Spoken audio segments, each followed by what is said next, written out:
दिल्ली में केजरीवाल सरकार और एलजी के बीच चली आ रही जंग गुरुवार यानी कि आज सुप्रीम कोर्ट में सुलझ ही गई। दरअसल सुप्रीम कोर्ट ने अपने एक आदेश में ये क्लियर कर दिया कि दिल्ली में असली बॉस चुनी हुई सरकार ही है। इस फैसले के बाद सीएम केजरीवाल ने मीडिया से बात की और इसे प्रेस कॉन्फ्रेंस में उन्होंने इस फैसले को अपनी सबसे बड़ी जीत बताया। उन्होंने कहा कि सुप्रीम कोर्ट का आदेश कई मायनों से बहुत ही ऐतिहासिक ऑर्डर है, दिल्ली के लोगों की बड़ी जीत है। बता दें, उन्होंने प्रेस कॉन्फ्रेंस में कहा कि सुप्रीम कोर्ट ने दिल्ली के लोगों के साथ में आज न्याय किया है। इसके साथ ही दिल्ली की जनता का आभार भी जताया जिन्होंने इतने सालों तक उनका साथ दिया। इसके बाद जब सीएम से नई नौकरियों के बारे में सवाल पूछा गया तो उन्होंने कहा कि सर्विसेज आने के बाद नई पोस्ट क्रिएट कर सकते हैं। इसके साथ ही अगर किसी भी विभाग में या कोई भी अफसर भ्रष्टाचार करता है तो विजिलेंस सरकार के पास है और ऐसे मामलों में विजिलेंस की कार्रवाई होगी। एलजी को लेकर जब उनसे सवाल पूछा गया तो उन्होंने कहा, बस उनसे ही आशीर्वाद लेने जा रहा हूं।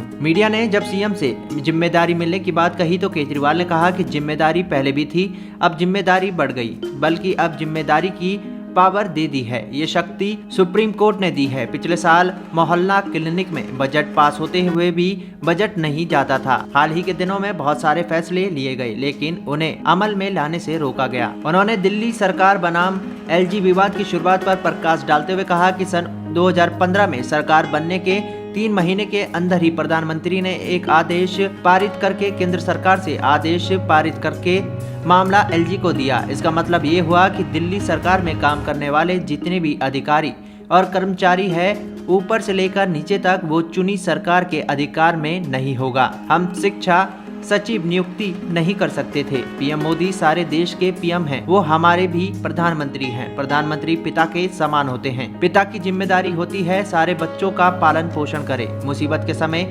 हमें उम्मीद होती है कि वो हमारी मदद करेंगे, लेकिन 8 साल हमें बिना पावर के काम करना पड़ा। उनके इस आदेश से किसी को कोई लाभ नहीं हुआ, इसलिए ऐसा नहीं करना चाहिए था।